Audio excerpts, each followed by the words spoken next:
let's go all the way back to start off with here. Actually, you know what? Let's ask something easy first. You're in LA for the politically incorrect tomorrow. I know about that. Is there anything else that brings you out to LA? Is there anything else you're doing here in town? No, that's strictly it. You're doing that tomorrow. Shameless post Super Bowl. How do you think that's going to go? Are you I think it's the show? Yeah, but we're playing. We're playing too. Playing and you're going to be a panelist? Yeah, I don't know about that part, but I'm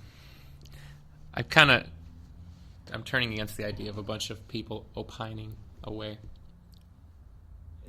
I watch a lot of the CNBC political, MSNBC, that kind of like a bunch of guys like retired admirals talking about political strategy, and I don't know, like that VH1 show, The List, So if nothing else, you can bring up images of those things in your mind and talk about those too. No, I think I'll probably take the opportunity to be the complete iconoclast and say the most offensive, crowd gasping things I can think of. Are you okay? He's a little bit away from his mic. Am I right? Okay on that? Okay. The 421 has good. Let's go back to the end of a door. Okay. Or whatever attendant thing happened there. Right. Promotional, touring, whatever. Okay. How soon after that was over, before you started writing songs for this record? I know you like to start right away, don't you? Yeah. Darcy had requested a 4-month layoff, which we usually don't do. We usually go right in the studio. And she basically said, we've never taken any time off, and I want 4 months off. So it was one of those, I guess you're right.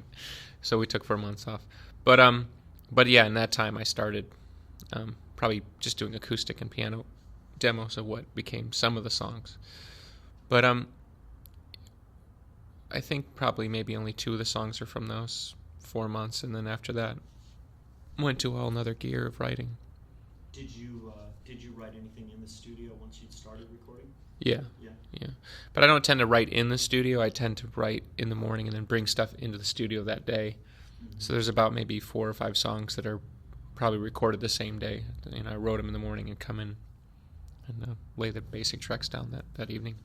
And to clarify, to make sure that I got this right, Jimmy was there for these sessions. He's playing on the album, and Darcy was there. She played on the album, and then she left once the album was finished.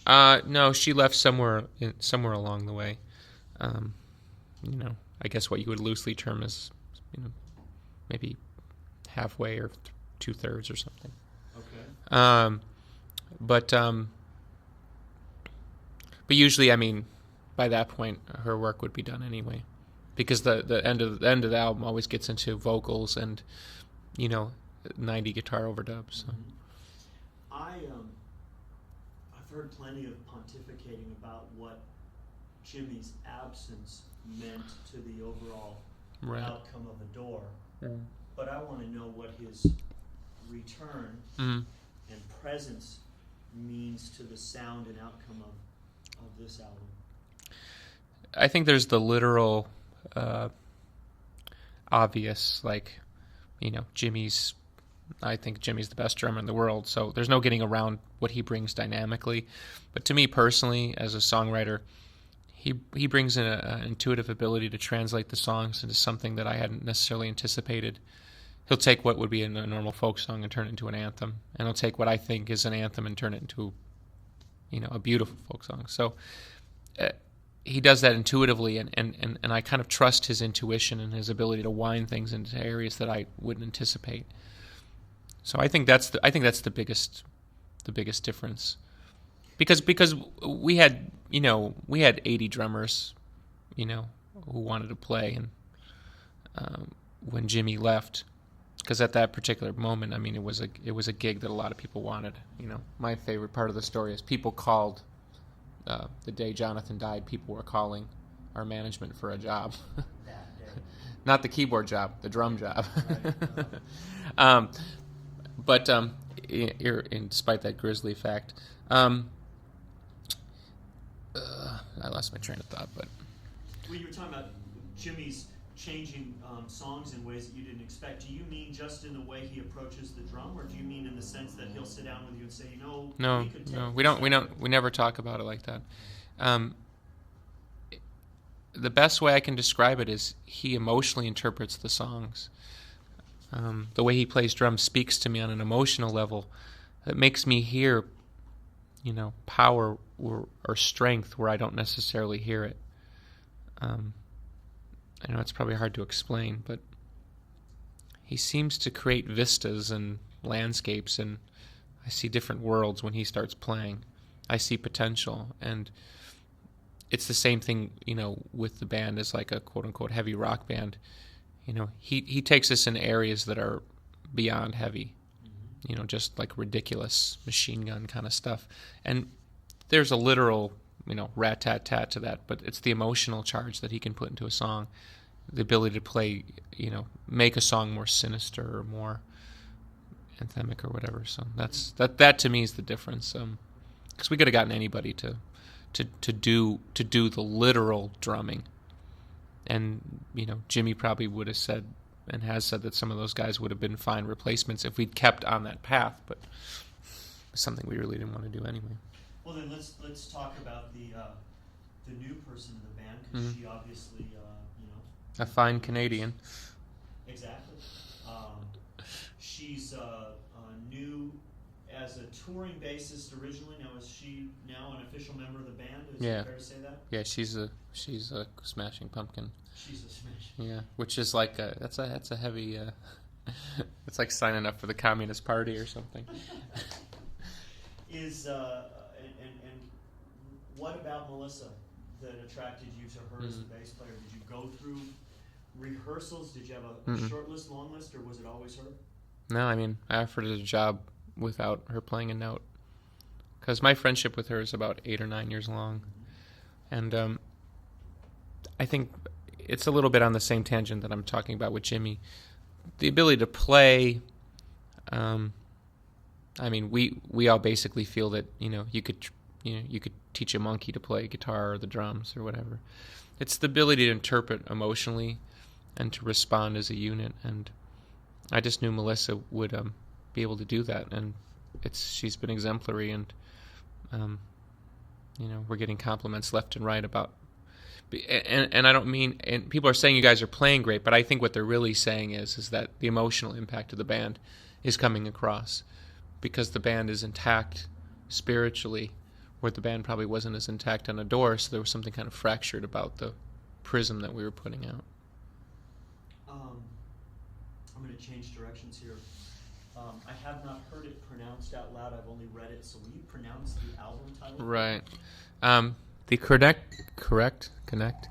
correct pronunciation is Machina, but me being American and Americanizing everything in my path, I say Machina. Okay. So. Room service. There's God now. Come in. Get out. Good.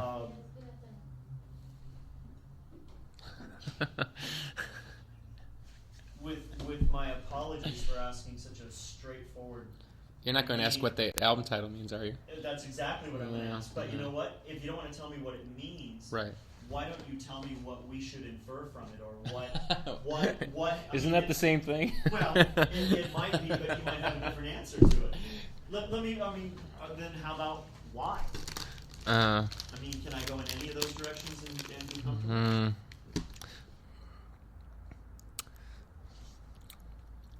I don't know. Can you say how it relates to the sound or the feel of the album? All right. Did it come first? No. It came after the album was done? Yeah. Here's the best clue I can give. It's like the title of a play. It's like the title to a play. Mm-hmm. Okay. Mm-hmm. Does it relate to the album? Do you? Well, I mean, it sounds funny to me because I would, I think it's obvious, but. Well, I know. I'm just trying to find something here. Yeah. No, I understand. I'm not trying to be coy. It's just, there's certain mysteries I'd rather not reveal. Okay. Then let's go down this path. not only in the conversation you and I had in Phoenix 3 years ago, but in fact in many conversations that I've heard and read, you were quite clear that Melancholy, from the day you started working on it, really felt like at the end of something. Mm-hmm.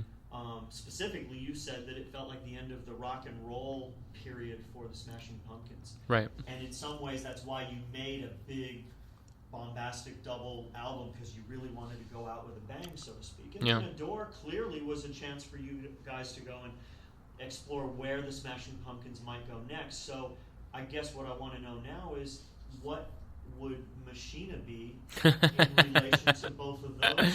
Yes.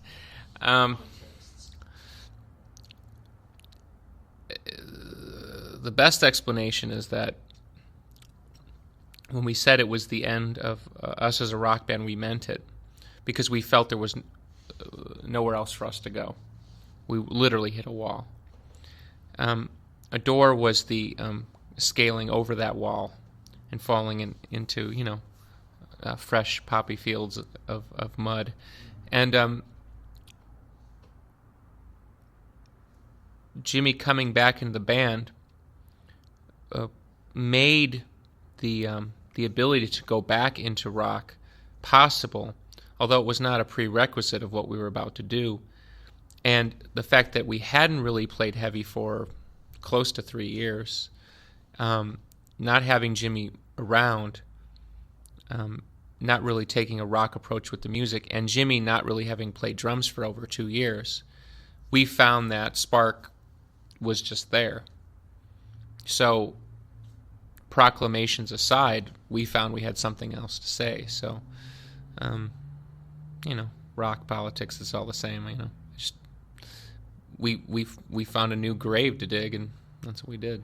You have to know that people are going to ask you this question, and I'm sure that you probably understood that when you changed your mind and allowed yourself to make another rock and roll album. Yeah.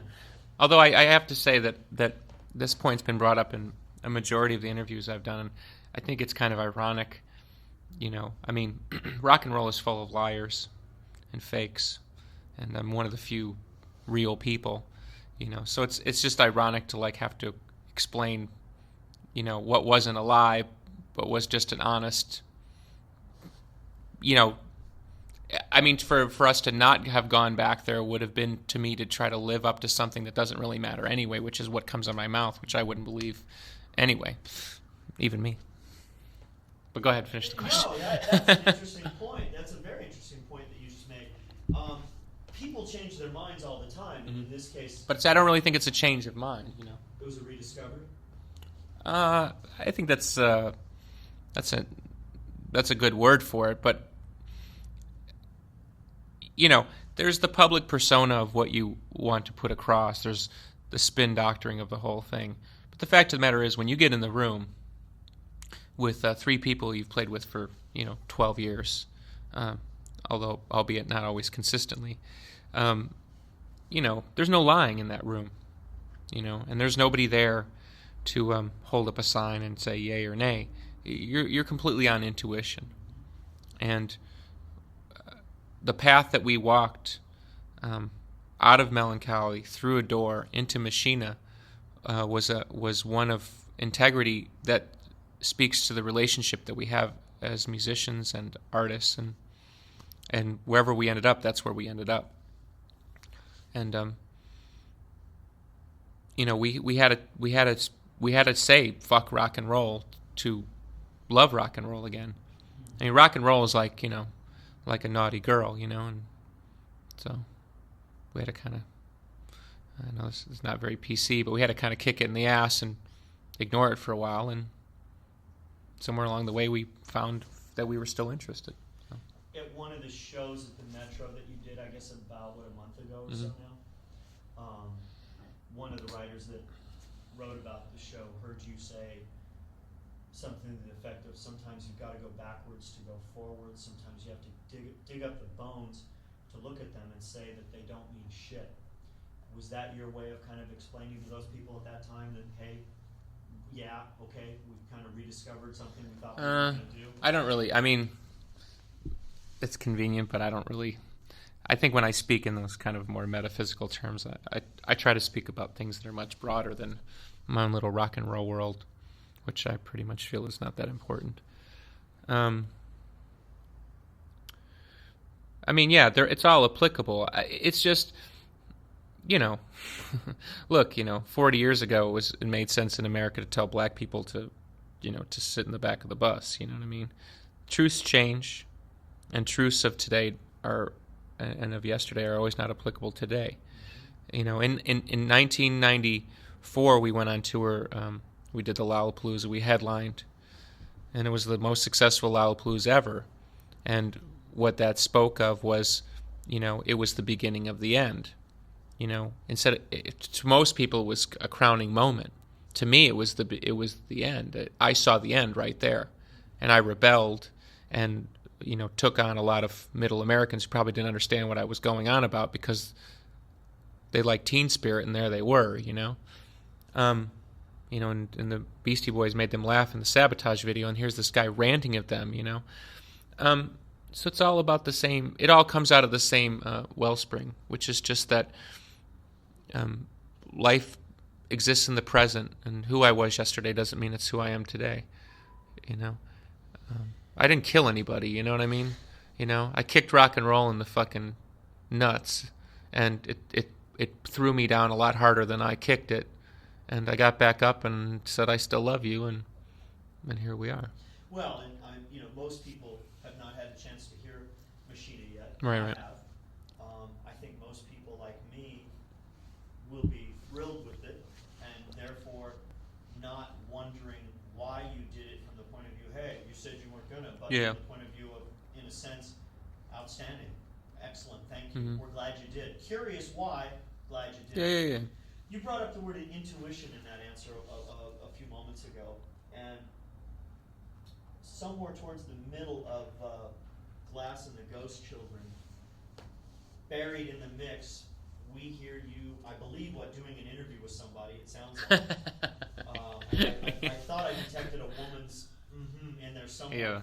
But you're, in a sense, questioning your own ability to trust your intuition. Yeah. Right. That's what I'm saying. Yeah, and I guess that's in a roundabout way. That's what I was trying to say a couple minutes ago. So, how do I want to ask this? Especially being the guy who creates all this. Somebody who has been labeled at one point or another, one of the saviors of alternative rock and roll or whatever that has to do with anything Right. in the mid-90s. In the one hand, in the song, you're talking about not knowing if you can trust your intuition. Mm-hmm. And yet, to make a record like this, or Melancholy, or for that matter, Adore, or any record, you have to trust your intuition. Right. So how do you cross that line and know when you are trusting your intuition that it's the right thing to do? Well, I think that's what comes down to faith and foundation. Faith being the energy that gets you out of bed, and foundation being that by which you gauge your horizon. For example, to me, the Smashing Pumpkins is a very important band. I think we're very important to our culture, and I think that ultimately we'll go down as one of the best rock bands ever. But to 97+% of the world's population, that doesn't mean anything. So it's important for me to reflect on my own personal aspiration of what it means to me, my own experience, and that of my bandmates, who I also feel somewhat responsible for because I lead them down so many twisted roads. And at the same time balance that against the fact that there are impoverished people, people who are used and abused for their religions or political beliefs, or the senseless killing that still blows my mind continues to today, the misogyny in American society. I mean, there's a nice laundry list. So that's what I mean by my bearings. It's the faith to still get up and believe that what I do is important and what my band represents is important, and at the same time counterbalance that against the fact that there's still a humility in what it actually means to the entire world. We're still citizens of the world, even though we're riding around with feather boas in the back of limos. That's where we sit spiritually. Okay. And I think that if you can step back from our work over whatever 10 years, you can see the contradiction in that. I remember, and I don't know who it was, but somebody saying, somewhere along the Melancholy tour saying, I can't tell if you're loving rock and roll or you're making fun of it, after seeing the show. And I said, both. And it was like very hard for the person to understand why you'd want to do both. And that's exactly what it means, It's like we love rock and roll. We absolutely adore it. I mean, I think it's one of the greatest things that's ever happened to mankind. It's as radical and as important as Braque and Picasso, like doing cubist, drawings. But it doesn't mean it doesn't suck and gets off in the wrong direction and has become a flatulent, bloated industry that deserves to be stomped on and obliterated so it can rise again. But that's just my opinion. You told one. I'm listening. I just need some water. Okay. You told one writer that. I love these parts. Yeah. Well. It's like you said once. Well, hopefully this is not. It's okay. Don't worry about it. You said I have to say, I enjoy these parts because it's like looking at old photographs where you had like bell bottoms on. Yeah, I'm trying to figure out what it all meant at that point. Yeah, right. You said that Adore was this is where you're quoted, as Mm-hmm. close as we've ever come to complete, we don't care what anyone thinks, artistic integrity. So that begs the question then, where does Machina fit in that context? That's a very good question. Thank you. How about I just didn't kill myself?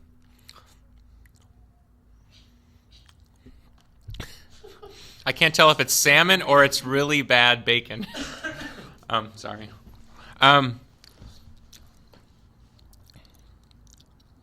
Well, it's a very fair question, and the fair answer that I have for it is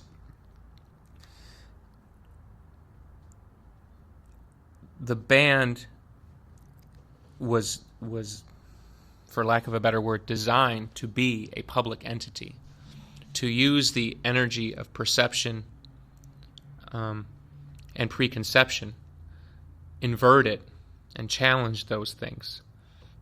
Same thing, be it and fuck it at the same time. Outside of that paradigm that 4 of the 5 Smashing Pumpkins albums have lived in, are probably 4 people who really deep down like basically quiet music, are probably more into beauty and poetry than violence and, oppression. But we created the paradigm by which to express something wider and farther. So what you get on Adore is a band showing you who they really are. Faults, cracks, and wrinkles. But I think as time goes by, the paradigm of the populist, oppressive rock band is probably much easier to understand. There's full integrity in both. But the one speaks more to personal integrity, and the other speaks more to an integrity as an artistic construct. Also comparing Adore to Machina, you said that at the time that Adore was, I guess, nearing completion, there was a lot of doubt and negativity from people in your immediate camp around you. Not the band, though. Okay. What's the mood now? How's it going? The prodigal son has returned. Not surprised by that. Yeah. Is that how you feel? No. No? No. The prodigal son never left. But again, preconception and, you know. I think that right underneath our fingertips is a complete revolution of what music artists can represent politically, socially, and musically. I think John Lennon and Bob Dylan hinted at it. The culture hasn't necessarily supported it, but I think that the culture that's around the corner could possibly support it. I could be wrong, but yeah, it's like, you know, again, to cite Picasso, you know, the idea up until roughly the turn of this century was to paint pictures that looked basically like what you were seeing. Mm-hmm. You know, and sometimes until somebody really breaks those walls down, it's almost inconceivable to imagine what that really means. Yeah, can't see it from No. another way till somebody shows it to you, and then all the possibilities are free to come out. Right. So who knows? Maybe the dawning of this new technological era will afford that sort of transition. Because most people I know that are talented have talents outside of what they're known for. Mm-hmm. And so maybe there's some sort of symbiosis that's going to take place where there's going to be a flowering of that, and we'll get out of the cycle of every 2 years we put out this 60-minute statement about who we are, which of course is never completely relevant to a complete human being, but that's the system that exists. Yeah. Because this is also going to be used for a radio show, I want to make a point of talking about 3 songs that I know that they want to play in the show. Right. They're going to play more than that, but we'll go for these 3 right now. Okay. And I'm going to let you just kind of conjure up whatever you'd like to say about these 3 songs okay. to, you know, the American and Canadian public. Obviously, the Everlasting Gaze. The Everlasting Gaze. Was it an easy song to write? Was it an easy song to record? The Everlasting Gaze started as a disco song. Its original title was Disco King. And it originally had something to do with mocking people on the dance floor. How it transitioned to what it became in its probably, I would say, 6 to 7 incarnations. I'm not really sure, but I do know that somehow the riff never went away. The da-da-da-da-da-da-da. But if you can imagine that with a disco beat under it. Jimmy kind of plays a disco beat with his tongue in his cheek. But, yeah, it was originally supposed to be a disco song. Wow. Bet you weren't expecting that. No, but I can't wait to go listen to the song again on the way home and go, okay, let me see if I can hear this. Stand Inside Your Love is the next single. That's going to hit radio and the public in just a week or 2, I believe. It's so close. Look, that one I can riff on easy. That's a great, just pure love song, isn't it? Yeah. Stand Inside Your Love was probably the only song of the entire Machina sessions that we didn't tamper with. Literally wrote the song, came in, the band learned it, we fleshed out the, whatever little arrangement things and the drum things, rehearsed it, recorded a rough version of it, and never changed a thing after that. Which for us couldn't be more rare. Right, I was going to say. I'm sorry, 1 minute or one more question? More question. Okay. Somebody at the Metro shows, wrote that Eye of the Morning was a PM to radio. And I question Incorrect. I question that. Mm-hmm. The last line of the song to me says, tell me what it is you want to change. You're not glorifying radio here, are you? I would actually bedazzle that question by saying that it is about the radio, but it's about things that are much grander than the radio. The radio being the analogy that I use to put across other ideas. Really? Yeah. And yet, I mean, right now we're being bombarded by Beatles songs, and unfortunately Celine Dion songs, and sorry, all you Canadians, and there's something sort of perverse about the idea that we're constantly assaulted by these waves, and we're not really. No one knows if they're actually changing us. You know, there's a reason that when you look at photographs from 100 years ago, the people look different. Because the air they breathed was different, the food that they ate was different. It's all the same DNA, but the energy going into their bodies, they weren't standing underneath electrical wires, sitting next to cable TVs, having rayon tubes shoot Lord knows what into your eyes.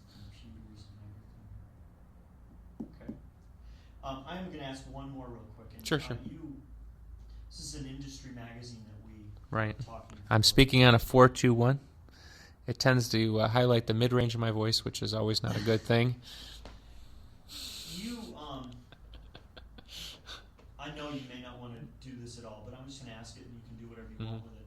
You have yet to really speak out at all about Sharon Osbourne. Do you care to comment in any way at all? No, I have nothing to say about her. Leave it completely alone. I think that she said it all. Okay. In that case, then, I'm going to say thank you for some really nice, in-depth answers that are going to work great for 2 articles and 1 radio show. Thank you very much. Turn this over to... Yes, real quick. Thank you, Mike, for the radio broadcast. Would you mind saying those real quick for us? Sure.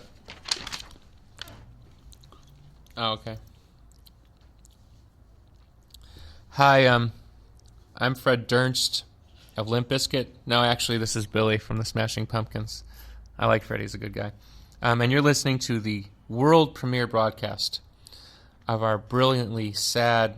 No, actually, that was the old of us. This is the brilliantly happy new album that we're putting out right now called Machina, the Machines of God. Here it is.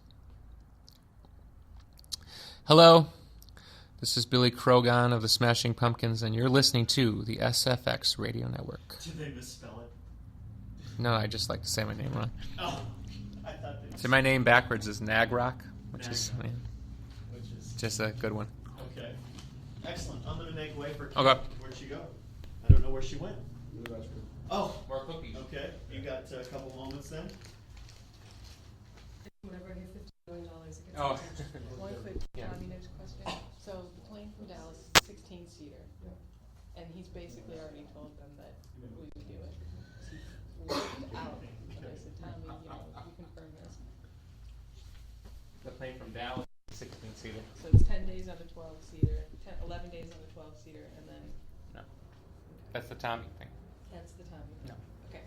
And how do you know he's not just telling you I that? don't. He was like, no, that's the 16-seater. It picks up in Dallas. So, and Sorry.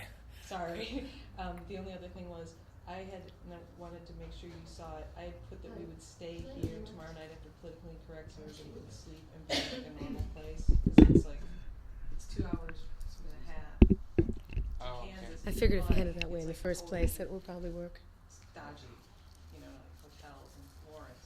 It's like $70. I should have mentioned What that time's green the apple start? martini. The show's already been announced. You announced the show and everything. Well, have one Yeah. with me after if you've got time. Yeah. Have a quick Oh, one yeah. with me. Okay, same stores at I'll 6. buy. 6 and then the show's at doors at 9. We get in around 3:30. What's the time change an hour? We get in around 3:30, 3:45. Okay, let's try to take off then. 10:30. Which means we'll take off after that, Yeah. Okay. All right. Okay, sorry. Okay. Well, I'll begin by saying thank you very much for your time. And Oh, it was thank you. actually, I'd never done anything like this before sitting in, and it was sort of interesting and hearing how it went. And it's not my fault that Celine Dion is Canadian, so don't even go there. Isn't she from Newfoundland or something? So you can't totally take credit for her? Well, I think the fact that she's from Quebec makes it even easier to disassociate from her. It's hard for me to be too mean because I feel very badly that her husband's sick, and it's all very noble, but she still makes me crazy. Well, she's omnipresent, let's just say. That's for sure. So there's so much ground to cover, and I'm just going to charge right in. Okay. And Jim did such a good job. I hope I can I keep the quotient as high. Okay. The author Douglas Copeland was talking about the muse and ideas coming down from the ether, and he made a fairly effective argument where he said, books just happen. Mm-hmm. Thematically, at least, do records just happen? Yeah. Actually, yeah, very much so. I think you can temper and steer the specific points, but the spirit of a record is undeniable. So there's records that we haven't made because I couldn't quite sit within the feeling that we were going in, or I didn't want to live it in public or whatever. But you have to wait. You have to literally, like a flu, you have to wait till the feeling passes. So how do you know when a song is finished? Does it tell you? Are there signposts? With me, a song's never finished. And I think that we portray that in our concerts because we continue to change the songs. We've actually just started playing this new version of Bullet with Butterfly Wings, which is, on the surface, it seems like the same song, but the melodies are completely different, and the emotional intent of the song has changed, and so thereby the context of the words has changed. And no. In fact, I think maybe the recording is the beginning, the beginning of the mutation, as opposed to the final. Because when something is well done, you can riff on it forever. It's just getting it up to that high level. That's like pushing a rock up a hill. But once the rock's up the hill, the rock can roll in any direction. So with that in mind, going back on your own back catalog, which record, if any, feels unfinished? If you could take another run at any of them, would you? The two, I think. Well, I could make comment. I think Gish is probably the most complete. Gish and Machina are probably the most complete albums in the sense that the vision was completely fulfilled. Siamese, although it's probably our most perfect record, I think is imperfect in the sense that it didn't truly capture the band's live intensity at that particular time. I think we kind of dulled out some of the band's live intensity, and I think over time it doesn't help the record. That's my opinion. On Melancholy, I'm waiting for the day when we reissue Melancholy, where I take some of the B-sides that I think are better than some of the songs in Melancholy and change the orders all around and basically reseat the album. And Adore, I'd make it weirder. Harder to understand. Fair enough. Yeah. As an audience, all of us, not just in this room, all of us, certainly in the Western world, are exposed to so much stuff, so many images. I think that in many ways we've obviously become desensitized. To some respect, we've become almost catatonic. Mm-hmm. So as a songwriter, does it feel like the stakes for having an impact are being raised? I felt that way initially, and I think that's pretty reflective in the band's work from 91 through 95. But I've actually kind of come off that. I think that it's easy to think, well, everybody's yelling, so if I yell louder, I'll be heard. Then you get a little wiser and you realize if everyone's yelling, if you whisper, that's actually more effective. So. Because people have to lean in to hear a whisper, don't they? Hopefully so, or they don't hear you at all. But human beings are human beings, and I think what's remarkable is we're completely adaptable. I mean, it's hard for us sitting here in a nice heated room to imagine what it must have been like in 1880 to try to cross the desert in a wheelbarrow, and to make it to this ocean that they'd only heard about and all that. I mean, but I'm sure people were surviving just fine. Somehow it's humans, it's the adaptability, and I think right now it feels a little bit overwhelming because the speed at which everything's moving. But I would say probably in 10 years, I think it'll settle back into some sort of groove, and we'll have 20 or 30 fairly undisturbed years. Just in time for me to get old and enjoy my life. And I was thinking of the Donner Party saying, yeah, maybe it's not so easy. Certainly something like internet technology, and I don't know whether you're a tech head or whether you pay it much heed, but Right. It's one of those things that allows you very quickly and anonymously to glean perceptions of yourself. And I think that, although none of us like to admit it, there's always a kind of morbid curiosity Absolutely, of yeah. what people think about you and how people break down lyrics and perceptions. Absolutely. So as you're gathering that kind of input, do you allow it to be channeled into your work?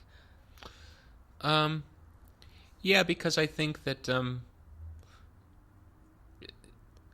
I think there'll come a time where I'm going to completely disconnect myself from what is the normal machinations of the music business at this time, which would be interviews and reading my stuff on the internet and making videos and stuff like that. There'll be the right time for that. But in this guise that we're in, I mean, the audience's feedback is what's made the difference in the band.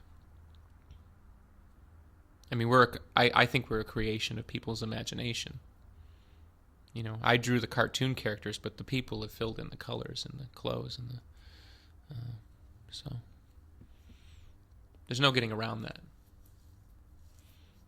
So could I infer from that perhaps that when it comes to something like video, you're probably the guy who feels markedly uncomfortable with that because you're the kid who sat at home in his basement with his gatefold album dreaming of what these people look like, and to a certain extent your audience has been robbed of that. Yeah, but I'm the ultimate assimilator, so I didn't notice a cape. Yeah, I mean, I have never looked at it I don't look at advancement as an inherently negative thing. I think it's roll with it. You know, you can't unturn the page. I mean, visual images are going to forever be linked with music. There's just no getting around it now. I mean, classical opera singers are making videos. I mean, I'm sure they didn't envision that, but that's the way it is, you know. Yes, I was the kid in the basement, but he's dead now. We were playing a game the other night, and it was like you just say somebody's name and said, he's dead. Did you know that? And it just went on for like an hour of all these people that were dead. I don't know. It has nothing to do with what you're talking about, but it's a morbid game. Real dead people or those who should be dead? No, real dead people. Oh. No, I think it's karmically bad to wish people dead. Probably. So on the subject of your audience, and just to give another one of these bell-bottom snapshots, it was put to you that it was questionable whether you needed your audience as much as they needed you and vice versa, and how you felt about that, you know, where the sort of level that the give and take was. And you really wavered on that. You could feel the struggle in the words. How do you feel today? I think I'm back to my normal, I hate the music business, and I don't blame fans for anything. But that doesn't really answer my question. Who needs who more? Oh, who needs who more?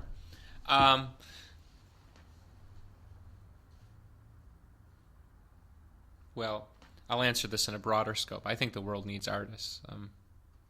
I think artists are the diviners and the disseminators, and I believe all artists should be revered and, you know, I don't mean kiss their ass, but I don't believe there's anything more sacred in the world than art or artists, because in essence it is the true it's the true reflection of the creator, who is the ultimate artist. So I guess I'm one of those, but I like to think of it in a broader sense. But much of what you said to me and what you said earlier, I mean, talking about, you know, a band's sort of microcosmic space in the whole scheme of things, and humility and humbling, all points east to me. Mm-hmm. These are basic tenets of Buddhism. Mm-hmm. Have you been reading that kind of stuff? Mm-mm. Are you into that kind of stuff? No. Mm-mm. Actually, surprisingly to me, I've actually started to steer back towards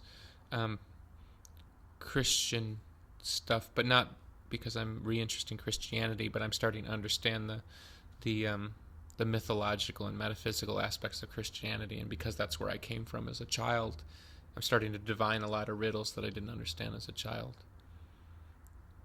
I believe that a lot of the Eastern religious writings and teachings are actually they say what they mean and they mean what they say, and I believe that a lot of the Western stuff, namely Christianity, is very encoded. It's a lot more mystical than I think any of us realize. And I think that's why it has a weird resonant power. In our literal minds, we get caught up on whether or not, Noah actually built an ark. But there's a lot of parable in the Bible that I think speaks towards archetypes and things like that. Well, on a more sort I of... don't know if I answered your question, but... I'm going to point you towards it. On a sort of more specific and personal level, when something really terrible happens to Billy Corgan, either you've had a bad day, or somebody cut you off in traffic, or a friend is ill, or any of the number of things that befall us as human beings as we walk through the day, where do you go? Who do you talk to in the ether? Well, I've actually come to believe that God is an it in its highest form, and beneath that is a masculine and a feminine aspect of God, and so I try to communicate and connect with the male and the feminine aspect.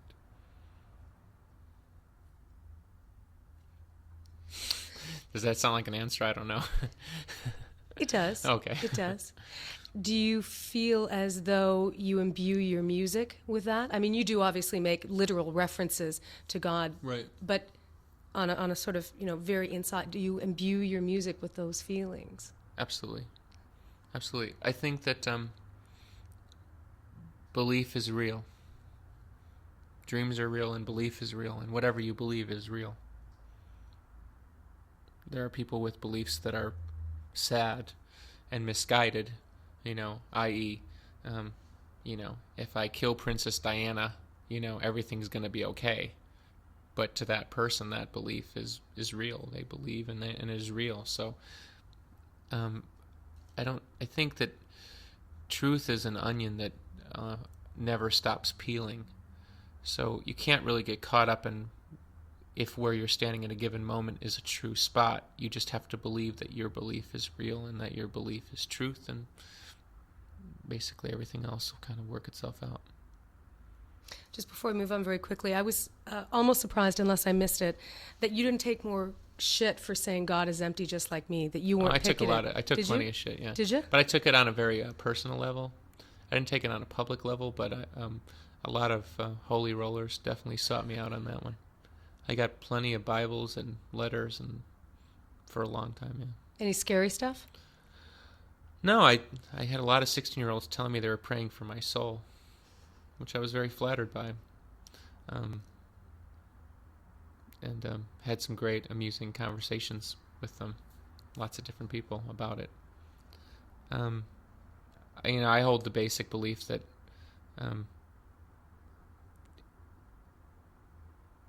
you can't bring God down to a human level, and the idea that God is petty or that God is so bored that there's nothing better to do than be vengeful or something. It's very hard for me to understand. In my world, the paradigm would be God created me to be a pain in the ass. So if I act like a pain in the ass, God's not surprised. In fact, God might even be pleased. In me, He created, he or she created, the ultimate kind of pop terrorist assassin, immune to attack and derision.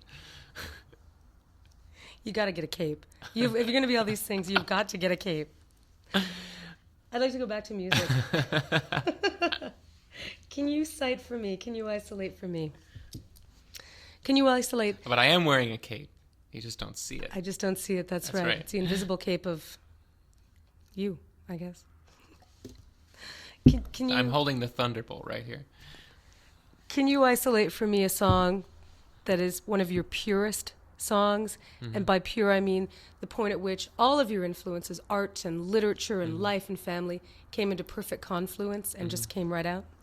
I think that there's probably only been a handful. I would say that Disarm and Siamese Dream, 1979 on Melancholy, and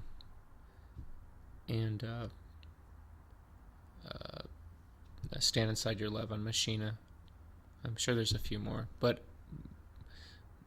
there's a harmony in those things that to me is awe-striking, because I don't really understand where that balance or that harmony comes from, because it certainly didn't come from me.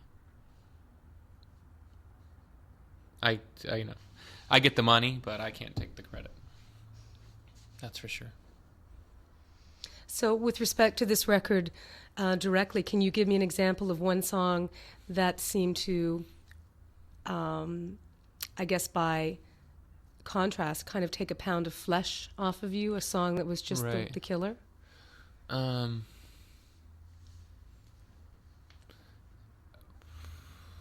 That's a really good question.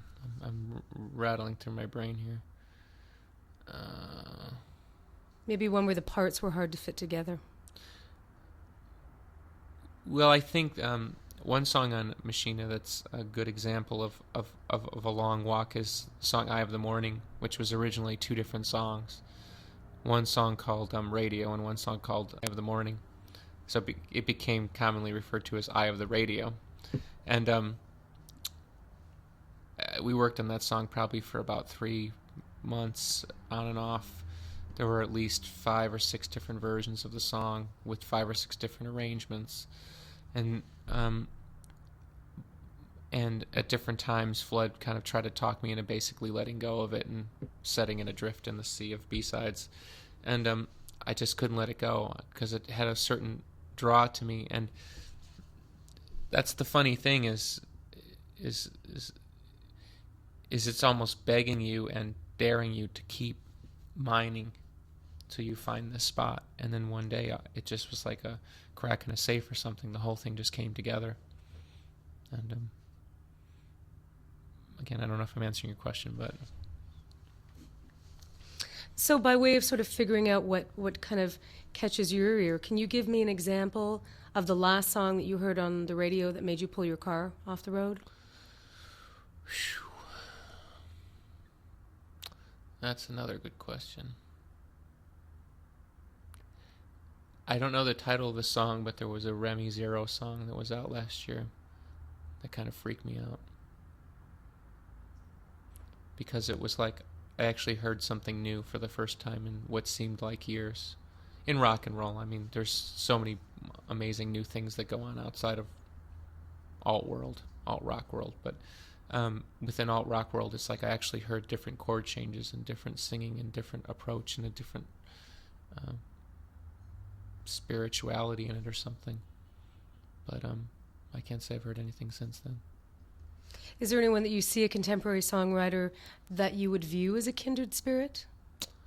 I think the person that most people point to is Tom York, as far as somebody who's kind of reaching out into other territory. Beyond that, I don't really... I think most songwriting has become kind of it's like a dress pattern or something, by which people express their own sort of taste and things like that. But I don't see a lot of people making new blueprints. But that's me and my own arrogance. But I don't think a lot of people in rock and roll are. I mean, you could probably say this at any given time. I don't think a lot of people are in rock and roll to destroy rock and roll and tear it apart at the seams. I think they're there to enjoy what rock and roll affords you, which is a lot of fun, a lot of heavy power chords, a lot of beautiful girls and boys, and a bunch of singing kids. I mean, not everybody has those same goals. Those are my goals, and to destroy rock and roll. So,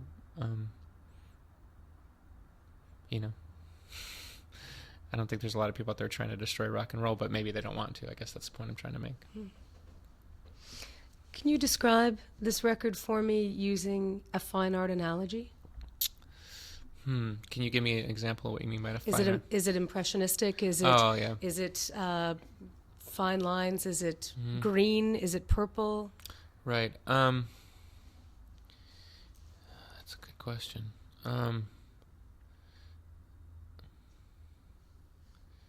I think for a while I was intrigued by the concept of postmodernism, like an acute awareness of what has come before and its effect on what you're doing. Now I'm completely over that. It kind of makes me sick. So I don't really know what term I would use.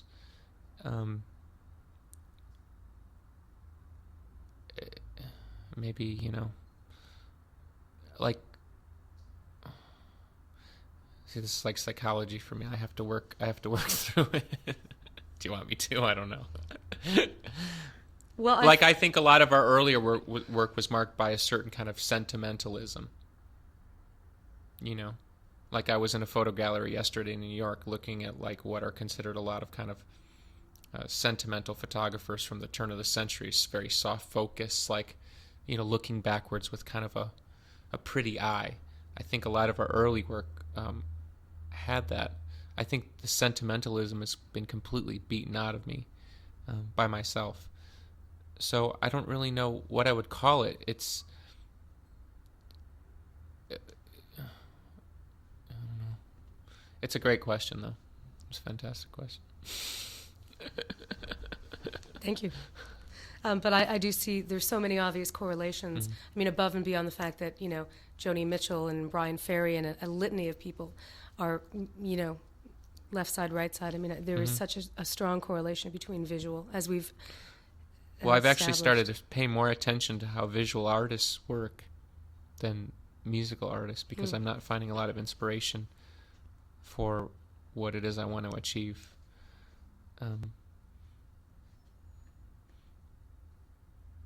I think that, if you cared to look at what we've done, the albums are like the gallery shows and the B-sides are like the sketches or something, And I don't think artists get really hung up between their major paintings and their paintings they do for their friends and their sketches. But somehow in music we're supposed to get really hung up between the difference. But to an artist you don't really care. You know what I mean? Because there's a time when the stars line up and you do those major works, and there are times when you can't do anything but the sketches. But it's not very convenient because the record guy's on the phone. But Michelangelo had to deal with the Pope, so That's true. Apparently he didn't bathe. Everybody's got to, like Dylan said, you got to serve somebody. So, I mean, it's no small irony that Melissa is playing in your group. It's very well known that you suggested her as a potential basis for Hole, and of course, Hole now being. She's still angry at me about that too. Well, what is your relationship with Courtney Love today? There isn't any. I don't have any. She destroyed it. But in the back of your mind with Melissa, did you ever envision her playing? I mean, was it? I mean, obviously not to say that you would cast a pall on Darcy, but you must have felt this connection, which you'd mentioned earlier, of her ability to articulate and interpret the music. Right. I mean, did you almost sort of think, well, maybe one day? No, I think I probably thought it more in terms of like, if I wasn't in the band or I was going to do something. There was some sort of connection on that level. But I think because Melissa's 6 years my junior, and her nickname, she in kind of a fun way, she calls me like Big Brother or something. It's like I think our relationship is almost like big brother, little sister. So in a weird kind of way, you don't when you're 14 and your brother's 11, you don't necessarily think of them as a peer. She is a peer, and she has become my peer. But I guess in sort of a context that never occurred to me because she was in a different place in her life. Rumor has it the initiation rituals were brutal. Yeah. You got to read all my interviews. You have to listen to raw and edited tape of me talking. Well, that's it. Thank you. Oh, okay. Thank you. Thank you. Sorry, I'm eating cookies. It's all right. It's a big old plate of sandwiches. But somebody snuck fish in here. It's very gross. It's a very deadly allergy. I know someone who has it. Can be. Do I have to do any more station IDs? Nope. But if Unless you want to say Corgan again, just Corgan? Yeah, right. Perfect.